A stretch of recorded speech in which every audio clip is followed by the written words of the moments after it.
شهروند تاجیکستان که با ماشین کشی تمغه مرسدس بنز از لیتوا به تاجیکستان ماشین های سبکرو می برد ساعت 1:30 شب 8 دکبر در حدود ولایت قیزل ارده قزاقستان دچار صدمه شده است. سامانه پلیس قزاقستان خبر داد که به این راننده تاجیک کارمندان پلیس ناحیه قرمقشی ولایت قیزل ارده کمک رساندند. بنا به اطلاع پلیس قزاقستان ماشینی که بالایش چند ماشین سبکرو را بار کرده بودند در شورای سمر شمکن در حدود ناحیه الشبای ناحیه قرمقشی به علت یک بستن راه به طرف چپ راه لغزیده سپس چپه شد.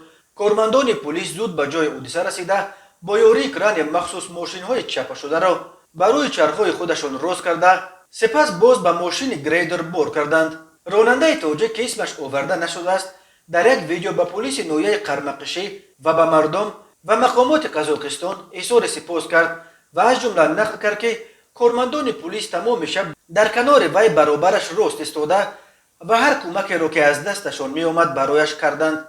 تاجران تاجیک از لیتوا ماشین های دست دو را برای فروش به تاجیکستان میارند.